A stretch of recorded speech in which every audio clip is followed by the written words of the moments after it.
channel. My name is Liz Willis. And I'm Stephanie Willis. And for the past several years, we have been really intentional about setting both personal and professional goals and have had some great success in meeting those goals. And we believe that the most influential strategy for us has been engaging in an activity called My Perfect Day, and we want to share that with you today. So I started using the strategy for My Perfect Day in 2017. I was actually gifted a book called Love Your Life. It's about cultivating the life you want to live by the author. Her name is Cheryl Marks Young. And she shared this book with me, and I used it to complete this activity. And I feel like this activity has served as kind of like my guiding light and really allowed me to prioritize throughout the years what is most important to me. I also wanted to mention that in 2017, at the time that I was gifted this book, I was really unhappy with my job, and it really was affecting my mental health at that point. And I completed the activity of My Perfect Day, and it kind of, and the rest of the workbook that she shared with me, and it really gave me the inspiration and the courage to kind of leave a job that I was in that I was really unhappy doing. And in the back of my mind, I had this perfect day that I always wanted to achieve, but really writing it down on paper and having a concrete vision of what that looked like was really helpful in stepping me in the right direction of taking the actions toward having that perfect day become a reality.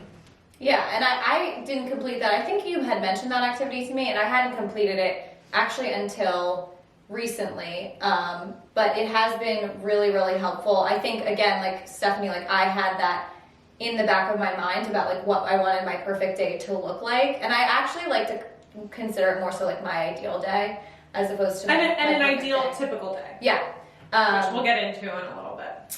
Yeah, I think for me personally, striving for perfection is something I need to actually step away from. So I like to think of it more so as my ideal day, but it has been really in the back of my mind, but putting it kind of on paper, it just makes it that much more clear, what you're looking to do and how to get there. And kind of, again, when I did this activity, I was setting my goals for the year and my intentions for the year. So kind of where I'm at, currently in relation to achieving this perfect or ideal day, and kind of thinking about what are the steps that I need to continue to take to get myself there. And so I first completed this activity in 2017. Am I at my perfect day yet? No. Did I try a bunch of things out that I thought would get me to my perfect day? Yeah. And you're not always gonna write down your perfect day and then get there very quickly. There's definitely trials and tribulations that you'll go through. But what's so nice is it serves as your motivation and really helps me prioritize what it is that is important to me, because if it doesn't serve toward that perfect day in the end, then I've found the ability, which it's hard for me to say no. I'm a teacher, which I think most teachers by nature just can't say no for some reason. So using that as this is what I want, this is what I'm going to work toward, and if it doesn't fall in line with that, it's a no. So that you kind of mentioned that being something that a message in. I forgot about this book here. A message in this book that actually we're both reading. Yeah. I'm going to start to read for our book club. The Joy of Missing Out. So do you want to Sure. So this is The Joy of Missing Out is written by Tanya Dalton. And I started reading this a few weeks ago. It's, as Liz mentioned, our book club. We'll give details below about our book club that meets in February. But the My Perfect Day isn't new. We've seen renditions of My Perfect Day, in the Cheryl Marks Young book, in the Joy of Missing Out book. You were watching I just wrote it down. It was The Modern Health Monk, and I want to touch on one of the things that he suggested in that activity too. But so just basically, it's about prioritizing, and I think we're using the activity of My Perfect Day to really figure out what you're going to prioritize. But this is a great read. I would definitely pick this up if you have the opportunity right now, which it's the 10th of January. It's free on Kindle for Amazon users, so you can download it if you want. It's great. So I guess we should get into this. Yeah, you want to share? I want to share about, so I was looking this up just to see if other people had other ideas. Again, this is not like we didn't create this activity, but it was, I keep forgetting the name, my Modern Health Monk suggested, which I thought was a really good suggestion. If you're not able to envision your perfect day right now, you know, and it can evolve over time, but if you're not able to envision your perfect day right now, try to think about just how you would describe your perfect day. Like, what adjectives would you use to describe your perfect day? So you could potentially think about your day now and what are some of the things that you would want to change about your day. So for example, if you're feeling you know, unfulfilled or rushed or overwhelmed or disconnected, you know, you may think about those adjectives that would describe how you're feeling, and then kind of flip them into how you would want to feel. So you might want to feel fulfilled, you know, connected, not overwhelmed. Yeah, exactly. Stress-free. So that's a way to kind of, prior to getting into like, well, what does that perfect day look like? Kind of thinking about how do you want that perfect day to feel to you. So I think that was a really good kind of. Yeah. So it's for me, like, I don't know why I feel like I knew what I wanted my perfect day to look like before I had even completed the activity, but then, you know, maybe you don't feel that way. So thinking about your emotions first and your feelings might be a really good strategy. But so you can either start by writing down like how you feel now, and then, as Liz said, flipping it, or you can take the time right now, pen and paper out, and just write what you would like your typical day. Not a vacation. Yeah. Not necessarily like. Not the weekend, really. Not the weekend. Like, what do you want your day to look like from the time you wake up to the time you go to bed? And just, it's a typical day in your life. What does that look like? You can stop the video or pause it right now, take out a piece of paper and fill that out. And then we'll meet back here. Yeah. And share ours. Cool. Okay, so I hope that you enjoyed thinking about your perfect day. We thought that we would share our perfect days with you. I want to mention that in 2017, when I wrote my perfect day for the first time, my perfect day is still the same. Yours doesn't have to like stay the same over years. It might evolve and your choices and decisions might be different, but mine happens to be this pretty much the same as it was, which is kind of interesting, that I've like kept it as like my guiding light for a few years. So, and I also wrote words to describe what I want my perfect day to look and feel like. So I wrote tranquil, very peaceful, feeling connected, and that what I'm doing is intentional. I guess the opposite of how I felt in 2017. Yeah. Okay, so I like to wake up early, so we'll start my day around 7 a.m. I will complete my morning routine. You know, I'm not a coffee person. Sorry, everybody. But what I like to do for my morning routine right now is go downstairs, have a glass of water, open up my planner, think about, you know, what my main priorities are that day. Kind of plan that out as I like feed the dog, let her out. And then I would head to either hot yoga or walking around town. One of the things that we do together to plan is going for walks in the town that we live in. And we have like, we always like come up with great ideas on our walks, or at least we think they're great ideas.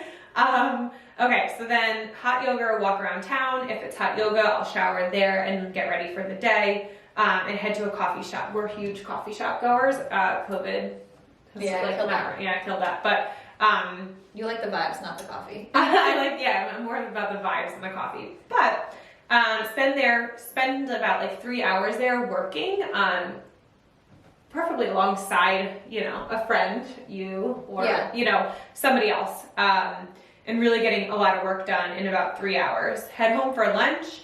work 2 or 3 more hours, head to the grocery store. I love the grocery store. I'm the kind of girl who goes to the grocery store and gets my meal every day. I just posted about how I can't stand the grocery store and how one of my biggest strengths is that I can get to and from the grocery store in 45 minutes. Or Actually, like I less actually than love 45 it. minutes. I don't know. I feel like I walk into Wegmans and it's just like, calling to me. So go to the grocery store, pick out something for dinner, go home, make dinner, glass of wine, have dinner with my significant other, watch some TV, and read for about 10 minutes. That's about all I can do before I fall asleep, and be in bed by 10. That's my perfect day. Okay, so copy and paste that into my notebook here. I guess I'll give my perfect day, but it really is very similar. I said to wake up at 6 a.m. because I feel like, what's the book that you also wanted to read? The 5 a.m. Club. That's one of the next professional books or personal growth books that I have on my list. I feel like I don't know if we'll make the 5 a.m. club. Yeah. Maybe the 6:30 a.m. club. Yeah, most successful people I think wake up early. So I'm gonna go for 6 a.m. because I don't think 5 is realistic. Complete my morning routine. Same thing like exercise, hot yoga, or a walk around town. Maybe with our dogs too. We need a puppy cafe. That would make. That would be like the only. Maybe we should start a puppy cafe. Sorry. Maybe. Okay. So yeah, exercise. Get that done early. Hopefully, one day go back to hot yoga would be awesome. And then hit up the coffee shop. We actually have a new coffee shop in town that we're super excited about that we've been to and like to get carry out, but. We're excited to spend hours and hours there. Shout out to local cafe yes. in Marstown. And then work on some projects, either shared projects or projects of my own. Then head back home, see some private clients. I'm a speech therapist and behavior analyst, so see some private clients virtually from my home office. Make dinner, eat dinner. Work for a few more hours, I think, because I really do love creating content, and that brings me joy. So I think I would still fit that into my I have about my day. 5 hours of work on an average That's day. fine.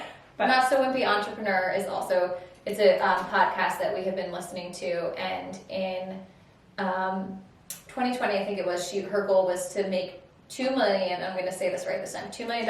Crazy. Working 20 hours a week. So. And she achieved that. Yeah. So I'm not even looking for that. I'm just, we're good with like matching my teacher salary. Yeah. Cool. Okay, so then, make dinner, eat dinner, work a little bit more, read or TV time. I do really like you're a huge TV girl. TV, like an episode of TV. You were telling me I'm a huge TV girl as you were like talking about binge watching Blacklist. We are very big Blacklist fans right now. Yes, we are. I'm in love with Tom Key. Don't tell anybody. So read, TV time. I've been playing checkers with my significant other like for the past couple weeks. We got into checkers because we watched Queen's Gambit and thought chess was like really Too unattainable, so we went with checkers. And be in bed by 10. Cool. So as you can see, we have the same brain and want to do the same thing every day. But one thing I did want to mention was I have work written down, and like I still don't know what that looks like. So if there's things that you're unsure of, that's okay. I know that I want to work. I do love working, but I don't necessarily know in what capacity that is. When I first originally did this My Perfect Day activity in 2017, I have tried out so many odd professions. Like I have a side calligraphy business. I was doing wedding flowers for a while, running local events in my town, all in addition to teaching, and using that kind of as a way to try things out, but hopefully that one of those would stick well enough. I don't think those 3 were successful yet. Or really what I'm looking to do anymore. Shout out to another book we love, The Subtle Art of Not Giving a Fuck. Great book that also has helped bring me clarity in what I want to do. But yeah, if you don't have it all figured out right now, that's fine. I just know that like I'm trying things out to get here. So and you know that you want to work for yourself. I know, Yes, I want to work for myself in some capacity, yeah. We use this activity, My Perfect Day, in our goal setting and vision boarding workshop. We discussed just now like how we really feel like this kind of allows you to prioritize and build motivation for, you know, what your goals and your visions might be for, you know, the year, few years, whatever. So this is one of the activities in that workshop, and that's another video if you want to get a little bit more intentional about how to take your perfect day and, you know, start goal setting and create a vision board. That's another video that you can tune into on our channel. Yeah. I think that's all we have on My Perfect Day activity. Yeah, so I hope that you guys all make it to your perfect day, use it as your guiding light, and feel free to subscribe to our channel if you liked our content. There will be more about planning, goal setting, productivity, reads that we really like, that kind of like our little like personal growth business mindset. So thanks guys.